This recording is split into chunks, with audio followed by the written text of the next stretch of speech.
And then you've got Herman Cain, who to me is the best. I mean, I love this guy.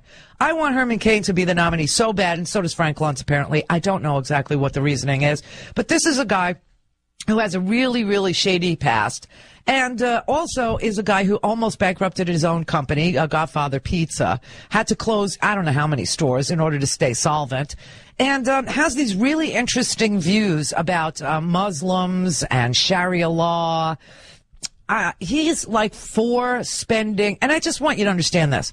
When these right-wing rapture dudes start bringing forward these anti-constitutional laws like SB 1070, which is clearly unconstitutional because only the federal government, by virtue of the Constitution, can make immigration policy. It's just that simple.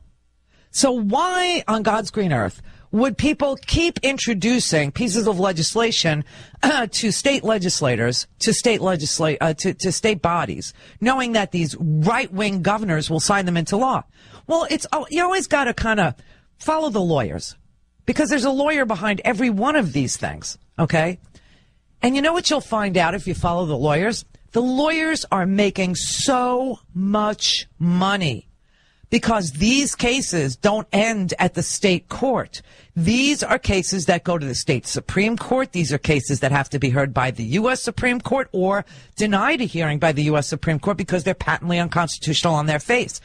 Meanwhile, you've got lawyers making a freaking fortune off of these legal actions. Whether you're on this side or that side, it doesn't matter. People are making so much money. Lawyers are making tons of money.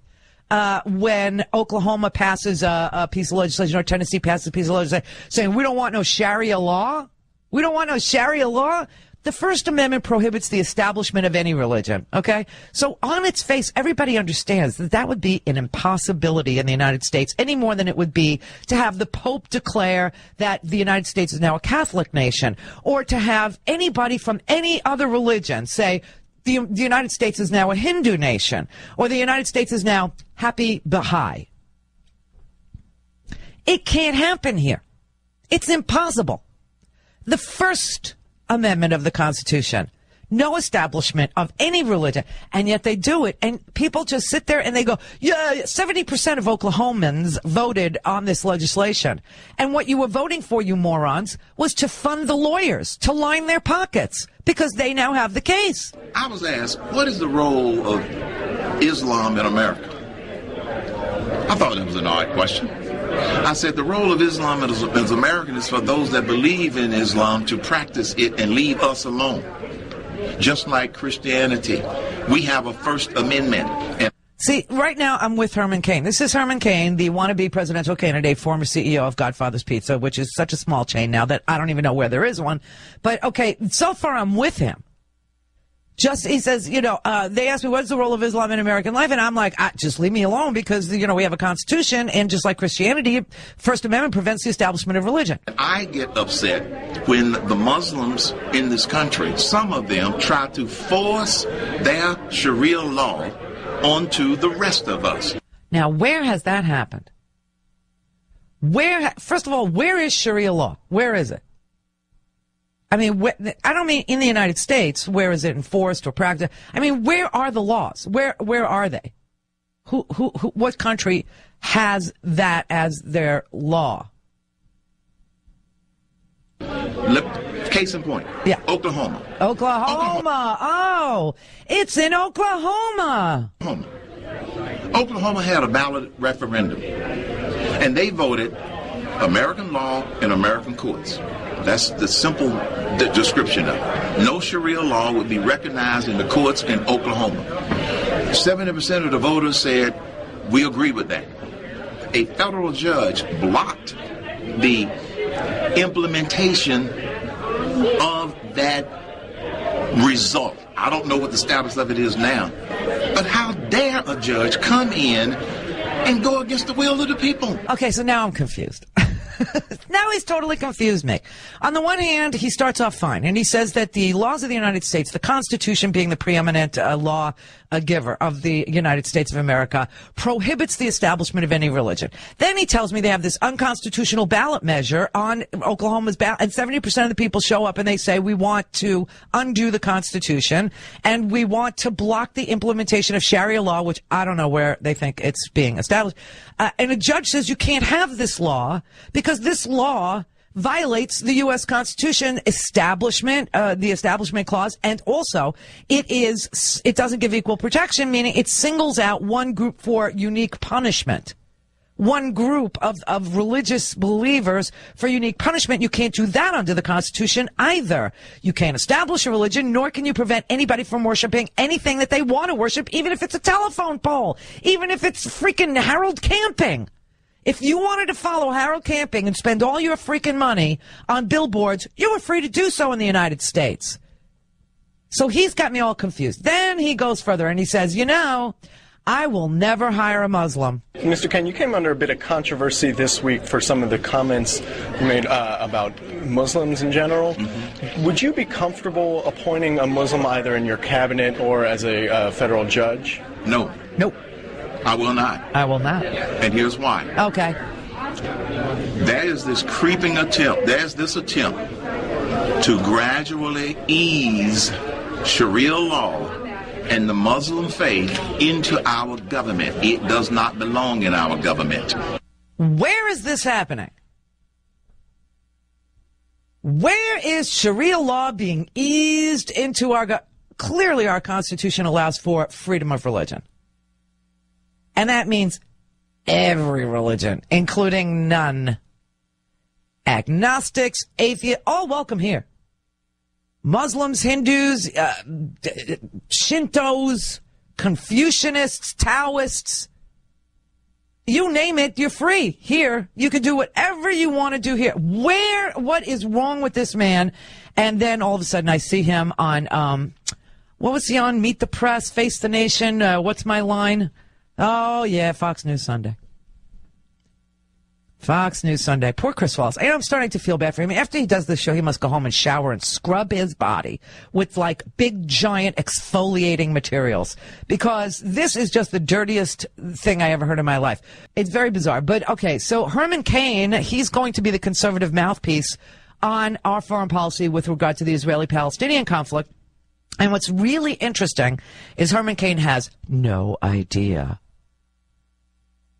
about the Middle East.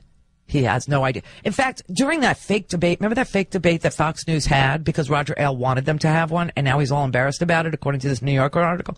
Well, Herman Cain was part of that, and they asked him what his plan for Afghanistan was. And he said, now this war's been going on, 10 years now? He said that when he was president, he would meet with the generals and he would meet with the chiefs of staff and he would figure out, based on their advice, what to do. So he's got no plan for Afghanistan. Same with Iraq. He said, well, when I'm president, I will meet with and we will discuss and I'll figure it out then.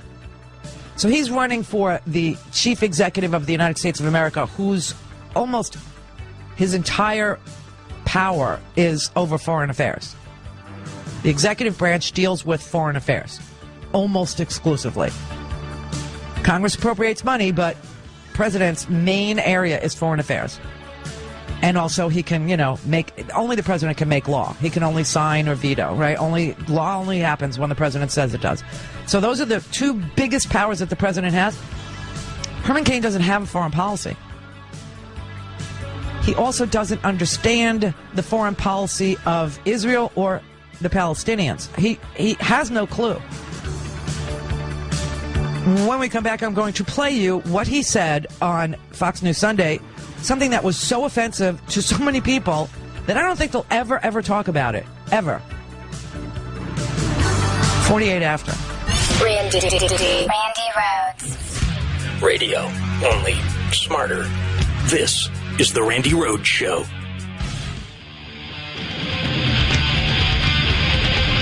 Now, back to Randi. It's Randi Rhodes on Premier Radio Networks. Ladies and gentlemen, may I present to you Mr. Herman Cain, who is offering his services to you as President of these United States. We don't need to rewrite the Constitution of the United States, rewrite it. We need to reread the Constitution and enforce the Constitution. We don't need to rewrite, let's reread. And I know that there are some people that are not going to do that, so for the benefit of those that are not going to read it because they don't want us to go by the Constitution, there's a little section in there that talks about life, liberty, and the pursuit of happiness. You know those ideals that we live by, we believe in, your parents believed in, they instilled in you. When you get to the part about life, liberty, and the pursuit of happiness, don't stop right there, keep reading. Because that's when it says, when any form of government becomes destructive of those ideals, it is the right of the people to alter or abolish it. We've got some altering and some abolishing to do. That's the Declaration of Independence. Whoops! You think the Palestinian refugees, the people who were kicked out of the land in 1948, should be able or should have any right to return to Israeli land? Yes, but not under Palestinian conditions. Yes, they should have a right to come back if that is a decision that Israel wants to make. I'm back to it's up to Israel to determine the things that they will accept. Prime Minister Benjamin Netanyahu made it real clear in his statement following the statement that President Obama made. They are willing to make some concessions. They're willing to give on a lot of things. They're willing to be compassionate. I don't think they have a big problem with people returning. The issue is there are some things that they simply do not want to give in on. Okay, can I just say this? The right of return for Palestinians is the biggest issue that faces the peace process. The biggest issue. The biggest one. I know those of you who listen to conservative radio know that. That is the biggest issue. Well, I don't think they mind people returning. That is the biggest issue. Now, Chris Wallace asked Herman Cain, why are we talking to this guy? I don't know. What would you give the Palestinians? What would President Cain offer the Palestinians to make peace? Nothing. Because I'm not convinced that the Palestinians are really interested in peace. I respect Prime Minister Benjamin Netanyahu for taking a stand and saying they cannot give that up. It's Israel's decision, not President Obama's decision as to where those borderlines ought to be. Where do you stand on the right of return? The right of return? The right of return? The Palestinian right of return. That's something that should be negotiated. That's something that should be negotiated. He has no idea what he's talking about. I mean, not a clue. This is the Palin answer. The Bush Doctrine, Charlie? Charlie, the Bush Doctrine? Help me? Help me? The Bush Doctrine, Charlie? You got, like, the worst. I'm telling you, the best one there, the best chance might be Tim Pawlenty, which is good news for Tim Pawlenty and even better news for Democrats. Gotta say, because have you seen Tim Pawlenty? He makes Harry Reid look like Lou Reed. I gotta, I mean, this is like this is a giant sucking sound when Tim Pawlenty walks into the room. Anyway, Gary in Hacienda Heights. Hi, Randy. I'd like to try to tie this into what you've been talking about. If Mr. Cain says we ought to read the Constitution, I think what he really ought to read is the First Amendment. Well, he should read the Constitution and not the Declaration of Independence if he's going to tell everybody what's in it, is what I would say. Well, sure. The anti-Sharia laws, these stupid Herman Cain anti-Sharia laws, the one. I was asked, what is the role of Islam in America? I thought it was an odd question. I said the role of Islam as American is for those that believe in Islam to practice it and leave us alone.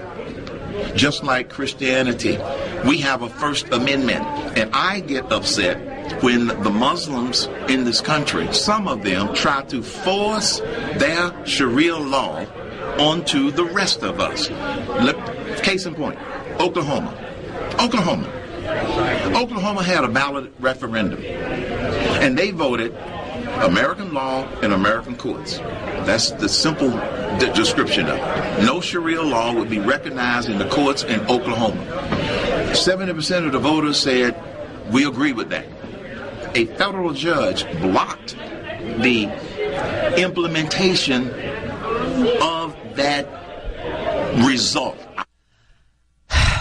That's because you can't make a law that discriminates against any religion. And we also have a First Amendment that says no religion can be established. Okay? None. This is crazy. And, we have the establishment and free exercise clauses of the First Amendment of the United States Constitution. And here you got the guy getting it right at the first half of his question, saying, I thought it was an odd question. What's the role of Islam in American life? Because I realize we have a First Amendment that prevents the establishment of religion. Exactly right, Herman Cain. But then he has to go and stoke the fire of hatred by saying, some people are trying to force Sharia law. First of all, there is no legal code known as Sharia law. That's number one. Number two, we have a First Amendment that prohibits the establishment of any religion and allows for the free exercise of any religion, every religion. So they actually have to go to court about this. I mean, it's unbelievable. Tennessee wants to criminalize 2 or more Muslims joining together for prayer. Seriously? 2 or more Muslims coming together for prayer under our Constitution. You want to ban that? How about the Ku Klux Klan? You know how they were prosecuted? As a violent domestic group. And that's how anybody who is a violent domestic group will be prosecuted. The Aryan Nation, they're dealt with through the RICO Acts, okay? Tennessee has its own RICO bill. So, listen, these people are giving money to lawyers. State money going to lawyers, not to school teachers, not to firefighters, not to EMT, but to lawyers to fight for or against these ridiculous legislative efforts. I mean, the abortion bills. There have been so many cases before the Supreme Court, and almost every one of them says that American women have a right to privacy in their person. They do. These nullification laws are costing states millions of dollars. The 10th Amendment.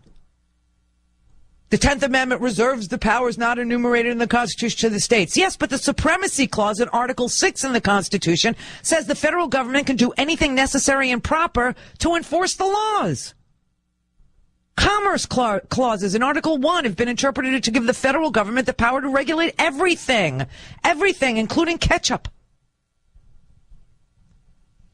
And, of course, this crazy stuff about immigration and the states regulating immigration. Since the 1880s, there have been cases brought before the Supreme Court who have always held that the federal government has exclusive domain over immigration. There are tons and tons of cases out there. You can look at the Chinese Exclusion Acts of the 1880s. You can look at the 1940 case of Hines versus Davidowitz, okay? You can't, they're just wasting your money. But lawyers are just thrilled with these right-wing legislators and these right-wing freaks who are trying to declare financial martial law, or 10th Amendment people who don't understand the Supremacy Clause. The Supreme Court has consistently ruled that the federal law is the law of the land. Done. Deal with it. Cope. But these people are absolutely in a position where they have no accomplishments. So they try to make new law, saying that there's like some sort of a gaping hole in the Constitution and that we've got to make new law to prevent Sharia law from becoming established in the United States. You can't establish any religion in the United States. You can't prevent the free exercise of any religion in the United States. When people cross over to violence, when people start burning crosses on other people's property, when people start hanging people, when people start annoying people or hurting people, then you've got criminal laws for that. But you can't stop 2 Muslims or more from praying together, and who the hell in their right mind would want to? Oh, I said in their right mind. See, it's always something with them. Chris in Brooklyn. You know, Randy, Herman Cain gives pizza makers a really bad name. Yes, he does. As if Godfather. Listen, you know what I was thinking about? I was outside, during the break, and I'm thinking, he named his chain Godfather's Pizza. Why doesn't he must love that movie? Why doesn't he understand that Hyman Roth went back to Israel to vote in the election under the right of return? You know, he's also given the mafia a bad name. Yes, he has, and he's given Francis Ford Coppola a bad name. That I will not have.